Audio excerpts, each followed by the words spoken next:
folks, it's Abby. I really enjoyed doing Victoria's summer reading challenge, so I am going to be doing her winter reading challenge as well. I will of course leave her linked down below, as well as a link to the actual challenge video herself that she has created. So let's dive straight in with each of the prompts. I've got them written down on a trusty sheet of paper and I have a big stack of books next to me. So let's dive straight in. First up is continue in a series. First prompt, and this is not the book I'm going to be reading. I'm going to be reading Sycamore Gap by L.J. Ross, which is the second book in this series, a D.C. Ryan mystery. This is a mystery series that is set in Northumberland, which is the area in the UK that I grew up in, and I am buddy reading it each October, a new book, so it's going to take us a long while to get through this, with the wonderful Carrie from Caring for Books. We are really enjoying it. As of filming, we have started it, because I'm filming it in early October, and we are enjoying the second book just as much as the first. Then, the next prompt is green or red on the cover.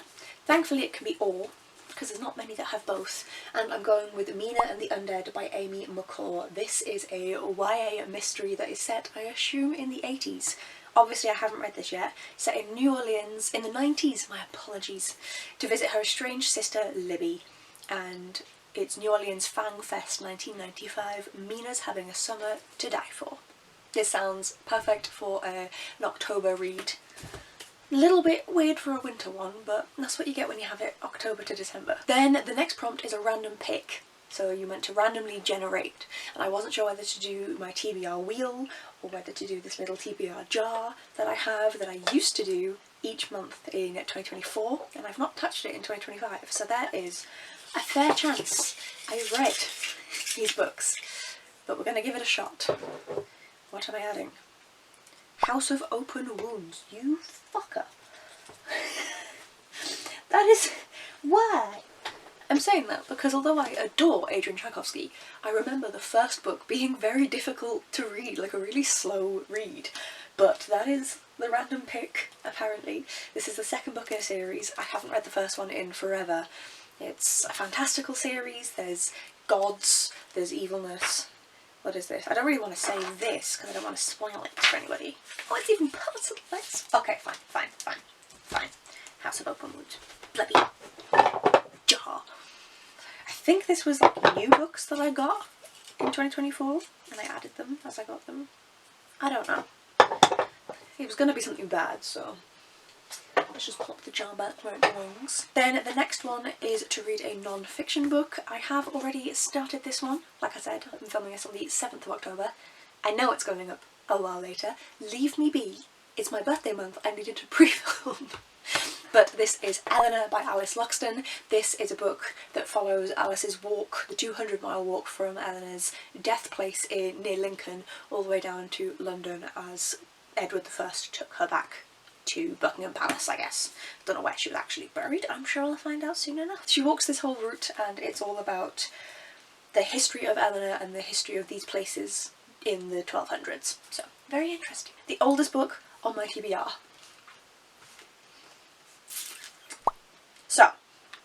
So, I don't actually know the oldest book on my TBR because, well, actually I think the oldest book on my TBR is the Bible, and we're not doing that. I'll read it one day, but that's not, no.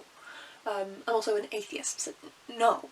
But I'm never entirely sure of which books on my TBR are the oldest. However, I made a video at the beginning of the year, the end of last year, that was 10 books that I'm pretty sure were some of the oldest on my TBR that I needed to get to. And this is the only one left. So I'm counting this as the oldest book on my TBR. It is my main goal for this year was to read those 10 books, either that or unhaul them. And whilst I hate this series, I also love it.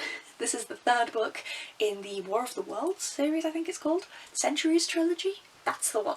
And this is set during the Cold War. The first two books are set during World War I and World War II, and Ken Follett's writing of women improves over time, but was very bad in like Pillars of the Earth. So it's improving, it's getting better, and his research is impeccable. Like, I was obsessed with World War II when I was younger, and even I learned a lot about World War II, even the British side of things. I was like, how did I never know this stuff? So he does his research, and I know next to nothing about the Cold War because I've never cared. Which sounds mean, and vaguely privileged. I am. So this should be a very interesting read, but dear God, how long is it? It is 1,000 pages, just over 1,000 pages. 1,002 pages long. I wouldn't be happy about adding this to my TBR if I wasn't already planning on reading it before the end of the year. The next prompt is disabled representation, so it seems like an obvious choice to go with Disability Visibility, edited by Alice Wong. This is a collection of short stories, personal accounts is more accurate, it's non-fiction, first-person stories from the 21st century about people who are disabled in a variety of different manners, physical, mental, different types of disabilities, all talking about their experiences in the 21st century. I'm looking forward to reading that one. It's been on my TBR overall for many years and my physical TBR for like a year. Then a seasonal read, and turns out that this can be any season. It doesn't have to be winter. So I was debating between this book and the book that I've actually picked for the next one, but I've went with Cold from the North by D.W. Ross, which is an unexplored chronicle book, and this is one that I am excited to finally get to. I know nothing about. Driven by the promise of an ancient prophecy which will bring the dark ways of an old god back to power and prominence, an army of invaders swarms Ogolf Halsbane's homeland, slaughtering those who oppose them. So Ogolf is seeking refuge from this savage force. He's tasked with finding the one person who can put a stop to the onslaught, and if he fails, darkness will prevail and the reign of the unexplored will begin. Should be good. I'm pretty sure this is self-published, and this was gifted to me by Chelsea from Not So Secret Bookaholic, who obviously is always promoting these self-published books, which I love, so I'm excited to finally get to this because I'm pretty sure she gifted it to me a while ago. For my birthday in 2022! It's now my birthday in 2025. Look, I'm getting to it. Then the next prompt is nature on the cover. I could actually swap these round, which is kind of funny, and I'm going with Once Upon an Autumn, edited by H.L. McFarlane and A.D. Hart. So put this one down, and you can see there's a deer, or I don't know, and hedgehogs and a pumpkin. And obviously it's seasonal. This is a collection of short stories in the fantasy genre from a variety of different authors that are all based around the season of autumn. They have books for winter, spring, summer and autumn. I've read summer and I'm reading autumn. Obviously the bookmark is in it. I have started it. It's October. I didn't start it before the 1st though, so it's fine. I really enjoy these. I don't love all of the short stories obviously, or at least I didn't with the summer one, and I'm assuming it'll be the same with the autumn one, but I really enjoy getting to explore a few different writing styles, and I've already found an author that I would like to read some more from. So I'm looking forward to carrying on with this book. A short book, a book under 250 pages. You may know of the saga I have had with Cinder by Freya Marske. I actually now have 3 copies of this. One is incredibly water damaged to a concerning point. Thank you Royal Mail, who is currently trying to blame another delivery method on it rather than just accepting that they did it. Then Olivia from Olivia's Catastrophe sent me her copy so that I could read and post about it, and then the wonderful folks over at Book Break actually replaced that entire water damaged parcel. I'm hoping they were able to get a refund from Royal Mail, and so I now have 3 technically copies of this book. Only 2 of them are readable, and yes, Cinder House, obviously some sort of Cinderella retelling. You think you know the Cinderella story, you're halfway right and all the way wrong. Ella is a haunting. Murdered at 16, her furious ghost is trapped in her father's house, invisible to everyone except her stepmother and stepsisters. Even when she discovers how to untether herself from her prison, there are limits. She cannot be seen or heard by the living people who surround her. Her family must never learn she's able to leave, and at the stroke of every midnight she finds herself back on the staircase where she died. Until, that is, she forges a wary friendship with a fairy charm seller and makes a bargain for 3 nights of almost living freedom. Freedom that means she can finally be seen, danced with, touched. And I don't know, but everything else I've read from Freya Marske has been gay, so I'm assuming this is going to be gay. I'll be vaguely disappointed if it's not. The next prompt is international author. Now, as someone who is not American, this is very easy, because most books that are published in English, which is obviously what we primarily read here on BookTube, as we are mainly English speaking, it's published by Americans primarily. So we have all of that. I have anyone that is not British. I could even be specific and say anyone that's not English and Scottish if I wanted to like niche down. So I have a wide variety of authors to go for, and I've given myself 3 options here in this video. Realistically, Might not be any of them. I might make it be someone else, but we'll see. These are the ones I'm considering. So I have a book that's been translated, and that is Killed the Father by Sandrone Dazieri, translated from Italian. This is a book that my dad gave me. I would not have picked up otherwise. A mother and her son are abducted from a park in Rome. Chief of Rome's major crime unit lures the case to two of Italy's top analytical minds. They are worried that the father, who is a previous evil person, has returned. I didn't realise it was oh, okay, that should be... See, the writing's really small. This is like 500 pages and the writing is tiny. So that's why I've been hesitant to pick it up. But I do like a thriller. Then I also have a new one to me, and that is Snowglobe by Soyoung Park. So I assume this is also translated. I'd be surprised if this was originally written in English. Translated by Youngmin Lee Comfort. So thank you very much. And this is raised in a climate-ravaged, frozen world. Every day is a struggle for survival for Choban. Her only solace comes in the form of 24-hour reality television. But her life changes in an instant when she is visited by two strangers from Snowglobe, the climate-controlled dome city where they film all of these, who deliver earth-shattering news. Go Harry, Snowglobe's biggest star, has died, and because of Choban's striking resemblance to the star, she's been chosen to take her place. This is a person that looks like famous person and so is kidnapped to be used because famous person is dead or missing story, and I love those. The Princess Plot and the Princess Trap by Kirsten Boy when I was a kid.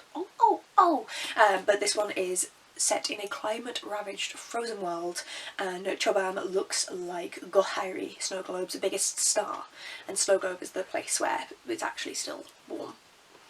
Everywhere else is freezing cold. So this one sounds really interesting. It's brand new to me. This was another one from an Olivia Savannah Unhaul, thank you. She sent it along with Cinder. So I am very curious about this one.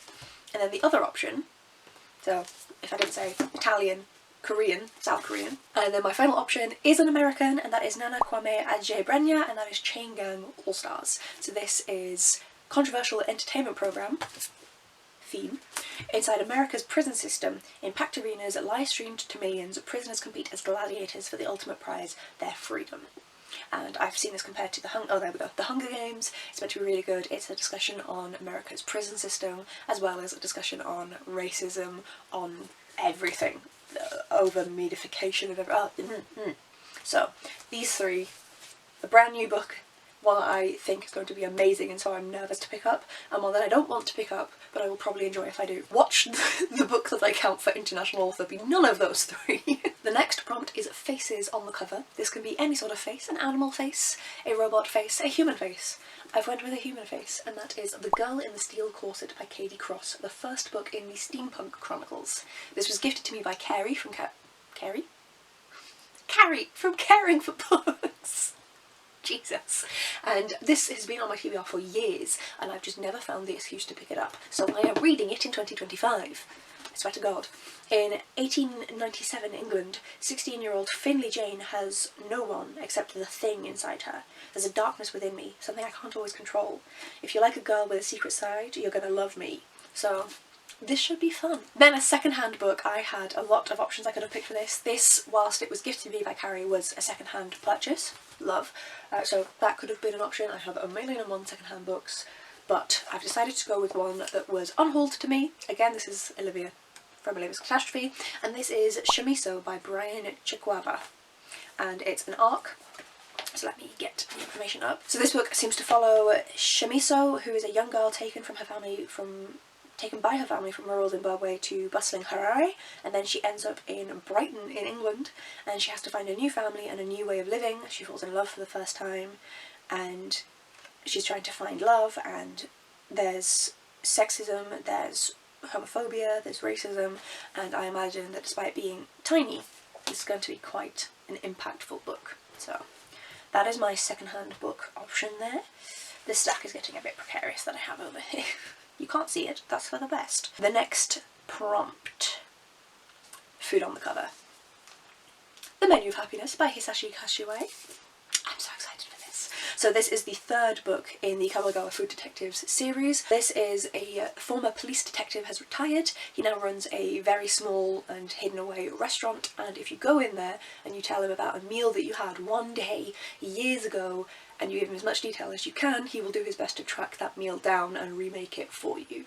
So I loved the first one and I'm very excited to carry on with this series. A reread. Nice and easy for me with this being winter because I always reread A Christmas Carol by Charles Dickens on Christmas Eve and Christmas Day.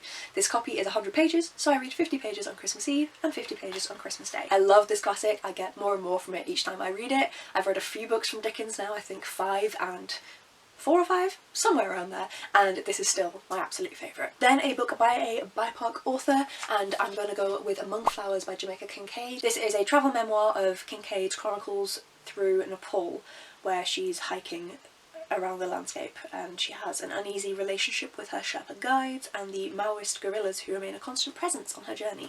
So I've never read anything from Jamaica Kincaid and I need to fix that. Very excited to do so with Among Flowers. Then the next prompt is to match a cover to a drink. So the first option I'm going for is My Grandfather the Master Detective by Masateru Konishi. And oh, this is dangerous. Just tilt the camera down, maybe. Kwame!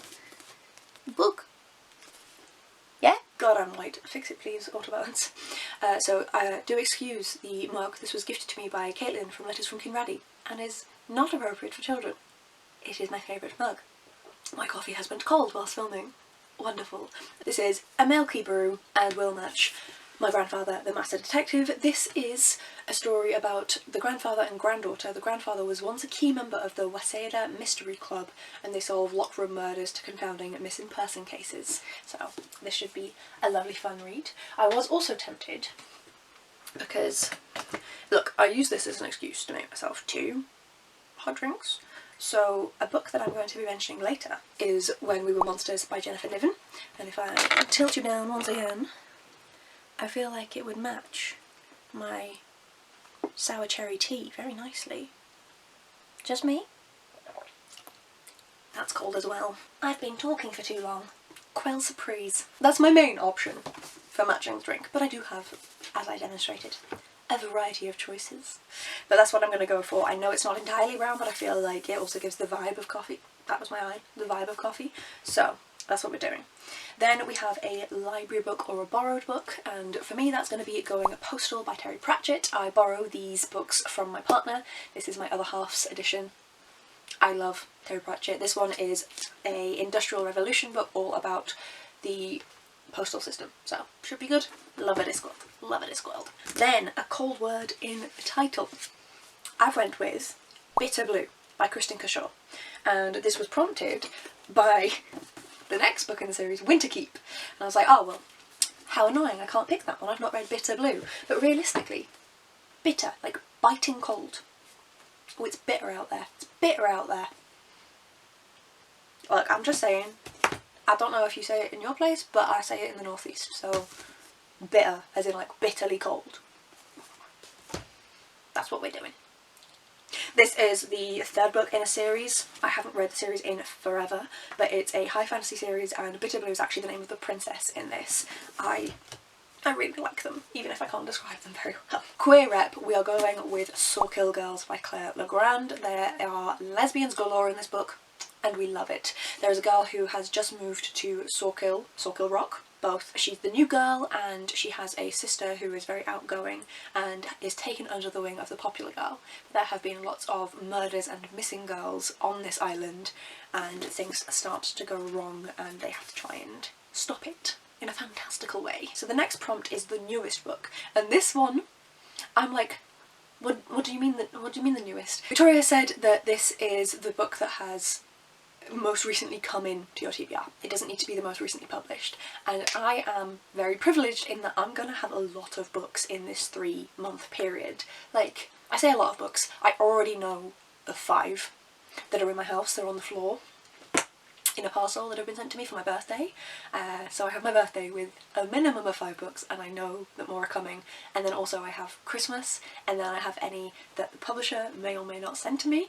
There's usually at least 1 or 2, and then any books that I might choose to buy myself because it's my birthday in this period as well as Christmas. So in terms of the newest book, realistically that ain't here, but I thought I'd mention When We Were Monsters by Jennifer Niven. This is a new dark academia, a dead teacher at an elite boarding school for students who had every reason to want her gone. It's The Secret History meets One of Us is Lying. So it will not be the newest book by the end of the reading challenge, but it is now. I'll see what I end up reading. The next prompt is a recommended read, Rebecca by Daphne du Maurier. I was gifted this by Kaylin from Letters from Kincaid, but I've been recommended this by many people over the years, including Hannah from Ladder M, for example. And this is all about the wife of Maxime de Winter, and they've recently gotten married, and he actually had a wife previously, and that is Rebecca, and it's all about this woman living on his estate and coming to terms with the overwhelming presence of his former wife. Next is an ugly cover.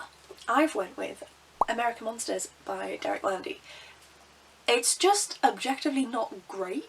I was tempted to do, I'm gonna make things collapse, Annihilation by Jeff Vandermeer, because I really like this colour, but it is objectively ugly. That's like the point. So I was tempted by this one, but I went with this instead, just because it's, in my opinion, bad. I don't think it's a good cover. I don't personally like covers with faces on, so already not great. And then like the joint, I don't know.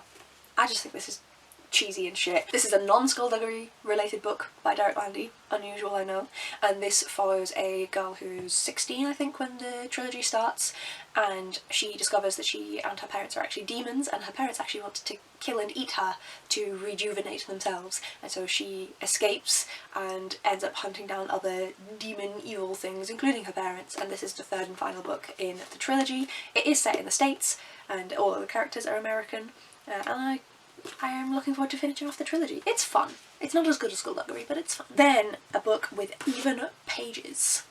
Just Stab Me Now by Jill Berup, which was gifted to me by Carrie from Carrie's Books, is 314 pages long, so this works perfectly. This is from one of those TikTok like stories where someone continuously does the videos and everyone loves it, and it's been self-published as an actual book.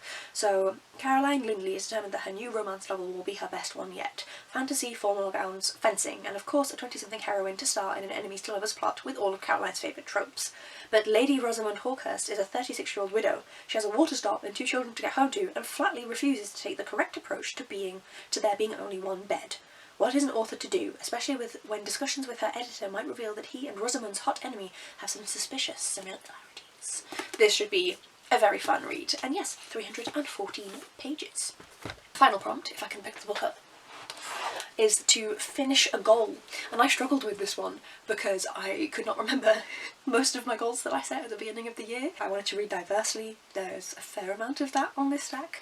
I wanted to read those 10 books, but the only one that is left of those 10 has already been used for a different prompt, and you're not supposed to double up. Of course you can do what you like, but if you're trying to do the challenge you don't double up, so I couldn't do that.